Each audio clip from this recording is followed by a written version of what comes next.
We interrupt this program to bring you an important Wayfair message. Wayfair's got style tips for every home. This is Nicole Byer, helping you make those rooms flyer. Today's style tip: when it comes to making a statement, treat bold patterns like neutrals. Go wild! Like an untamed animal print area rug under a rustic farmhouse table from Wayfair.com. Ooh, fierce! This has been your Wayfair style tip to keep those interiors superior. Wayfair, every style, every home. You just realized your business needed to hire someone yesterday. How can you find amazing candidates fast? Easy. Just use Indeed. Stop struggling to get your job post seen on other job sites. With Indeed sponsored jobs, your post jumps to the top of the page for your relevant candidates, so you can reach the people you want faster. According to Indeed data, sponsored jobs posted directly on Indeed have 45% more applications than non-sponsored jobs. Don't wait any longer. Speed up your hiring right now with Indeed. And listeners of this show will get a $75 sponsored job credit to get your jobs more visibility at Indeed.com/PODKATZ13. Just go to Indeed.com/PODKATZ13 right now and support our show by saying you heard about Indeed on this podcast. Terms and conditions apply. Hiring? Indeed is all you need. We interrupt this program to bring you an important Wayfair message. Wayfair's got style tips for every home. This is Nicole Byer, helping you make those rooms flyer. Today's style tip: when it comes to making a statement, treat bold patterns like neutrals. Go wild! Like an untamed animal print area rug under a rustic farmhouse table from Wayfair.com. Ooh, fierce! This has been your Wayfair style tip to keep those interiors superior. Wayfair, every style, every home.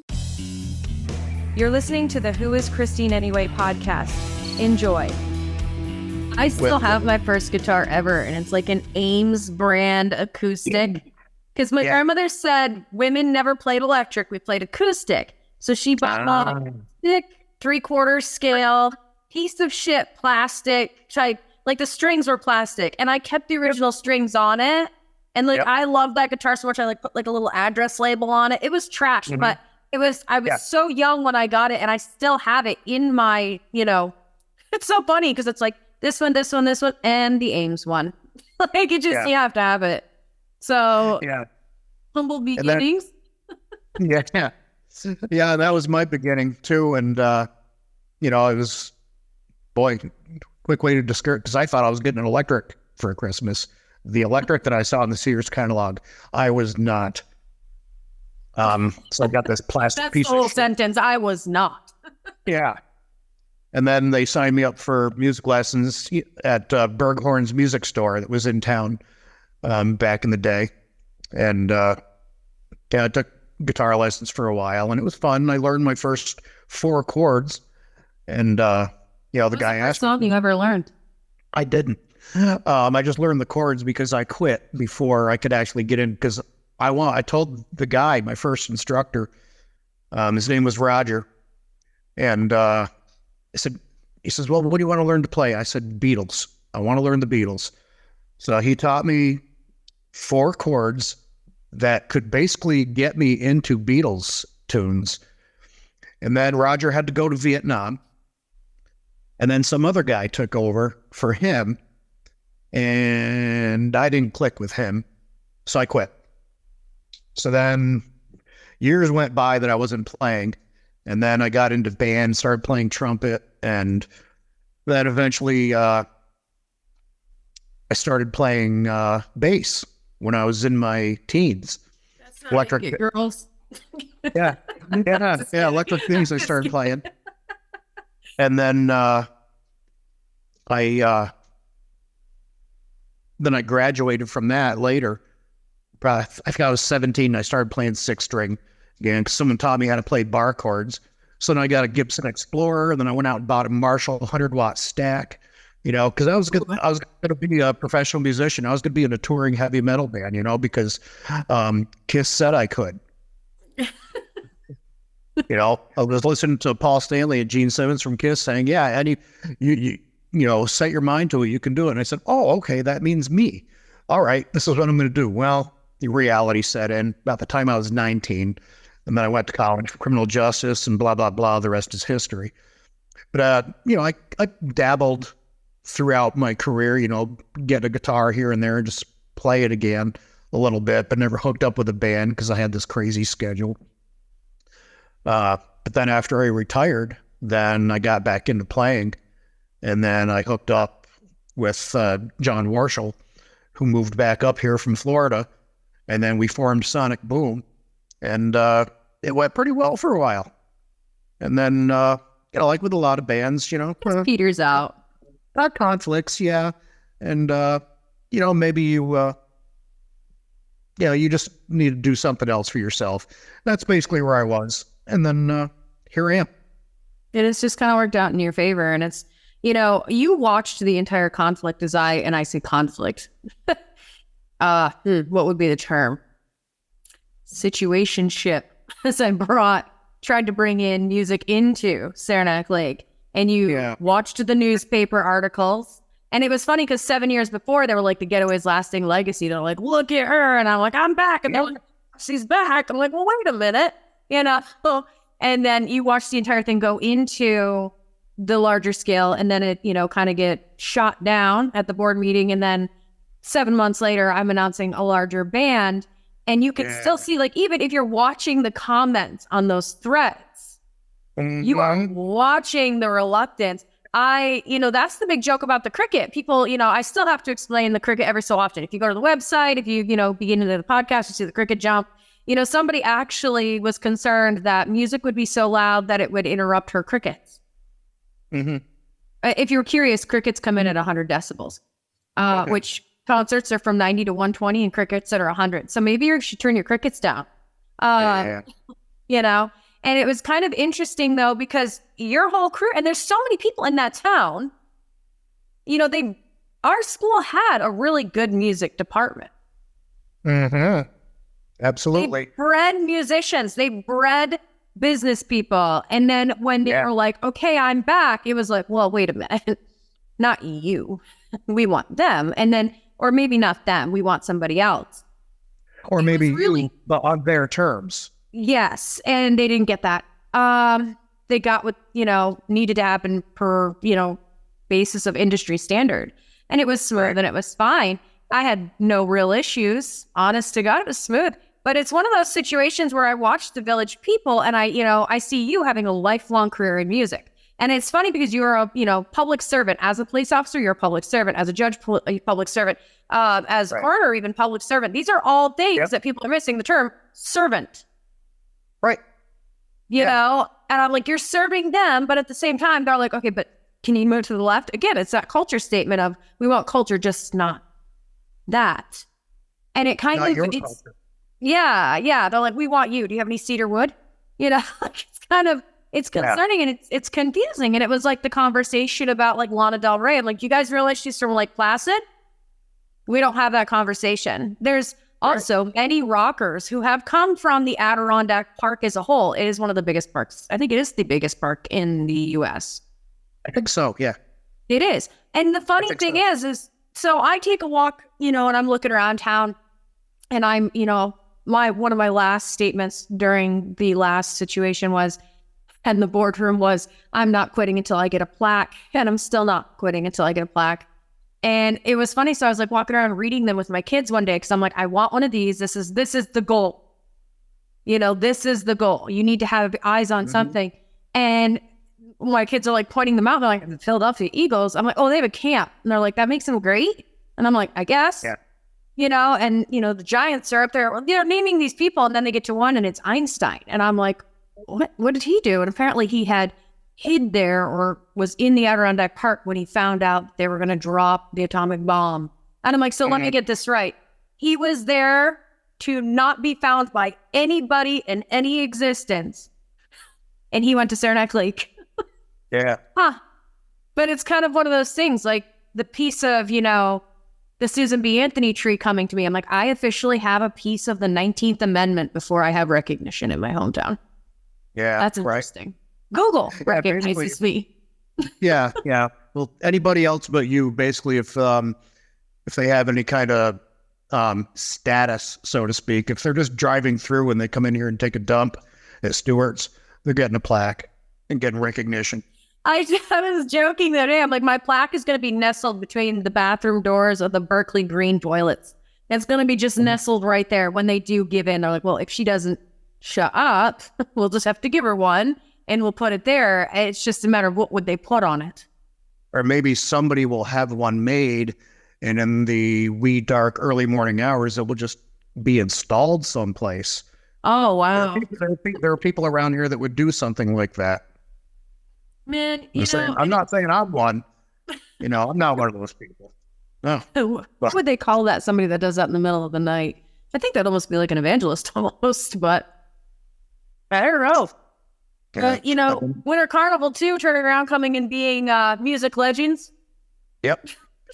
Yeah, we've already been invited to play for the Rotary I show. saw that. You guys played this year too, though, and you knocked it out of the park, right? Yeah. So, we did, and they wanted us back. And since Music Legends is a theme for this coming year, they wanted us back, and I said, okay, well, guess what? You're getting a Beatles set. Can we expect a float from you guys? Because that would be pretty badass.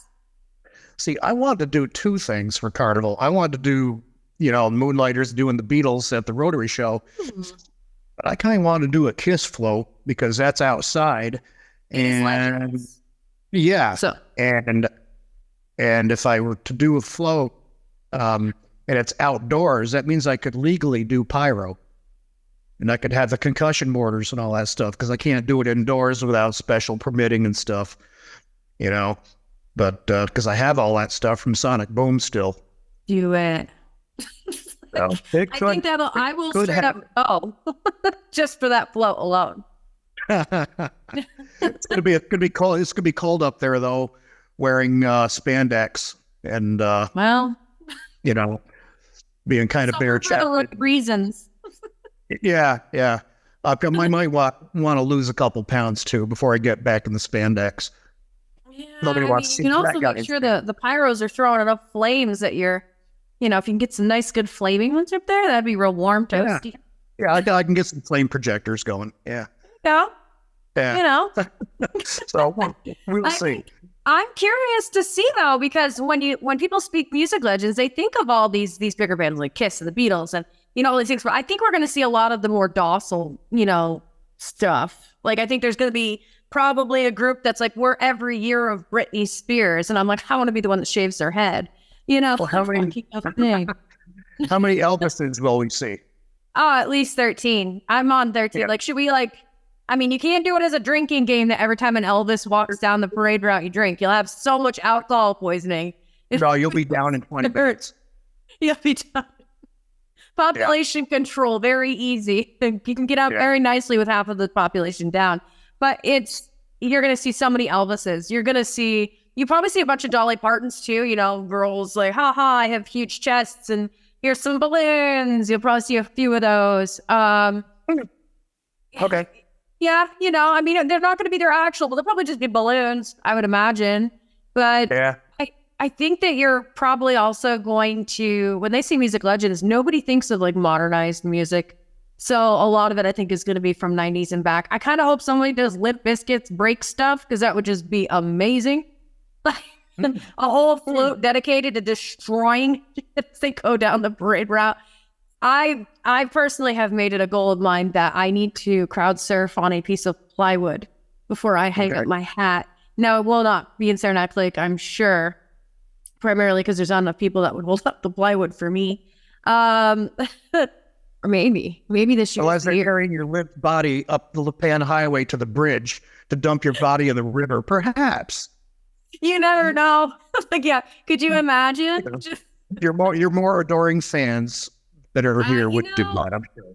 There is a lot of people. It's funny because when I gave that entire speech about, there's 125 people at that board meeting that were all like, we don't want concerts. And they handed me a petition about myself. And I was like, yeah, fuck her. Oh, wait, that's me. Oh, well, anyway, fuck her. And then just kept handing who signs on a petition? I'm like, what's the point? It's a piece of paper. That's your opinion. It's not going to stop me. This town is bigger than this. Yeah. You guys you're crying for something for your infrastructure. You need help. And I'm here to help. Granted, you can read about most of my family in the blotter, but at the same time, come on, here's a perfectly viable reason for ancillary impact on the economy. But they probably would throw me over the Lipan Bridge, which is really disappointing because I'm much more of like a Berkeley, that white bridge is really pretty, but the water's shallow. Not much current. Not much current. Don't take me very far. No. They would want to ship me off further. Yeah.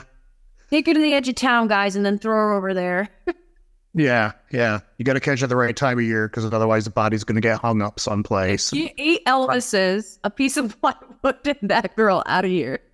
Yeah. So I just, I'm watching them. They just started doing the planning meetings for that, which I'm like, it's just coming into October. You guys waited kind of to the last minute in my mind, but that's, whatever. And so how many shows did you guys play this year? Like in total, estimated?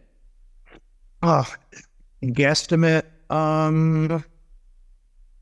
20-ish, maybe. That's still really good. There's 52 weeks in a year. Yeah, we didn't want to, we didn't want to be one of those every weekend bands, because that's especially at my age, it's torture. It's what I got to break down the equipment in the studio, load it out into the trailer, go to the venue, load out from the trailer into the venue, set up, do the performance, break down, load back into the trailer, come back to the studio, load back in and set up in the studio. Yeah, I'm not 25 anymore. Yeah. I don't tolerate it well anymore. So, we decided as a group, generally about maybe twice a month, and then through the summer months, we would do more. We weren't going to take anything for November because we are in the studio for November. That's but, somebody contacted for that at the Oval too, right? Yeah. Yeah. We did that, the car show in Lake Placid. Some guys there had some awesome late 50s Chevys. And, so we had them parked nose to nose and we did our group photos there. And that's going to be the cover of our album. And, do you realize that in the span of like practically less than 2 years, realistically, we're right on the cusp of 2 years. Yeah. You have managed to do insane a number of shows for somebody who's just essentially started out, completely constructed outfits. You guys have pretty good choreography down consistently. You have a variety of locations. You're not playing a 50-mile radius. Governor from you guys is substantial. 90, it's over 100 miles away. It's about 100, right? It's 90 miles. Yeah, it's just past me. It's actually like about half hour past me. So I'm actually not that far. And you guys are now putting out an album. You've played all over, countless places, countless types of events, private events, public events, charitable events. Yeah. That is a substantial. Yeah, you did just do the hospice thing. Yeah. And you donated. We donated to that. Yeah. The proceeds for our swag, t-shirts, koozies and totes, we donated, all the proceeds, not just the profits. And we donated the band. We did not get paid for that. Keep listening for the next part of this episode. Visit www.whoischristineanyway.com for access to all the social media links and additional podcast episodes.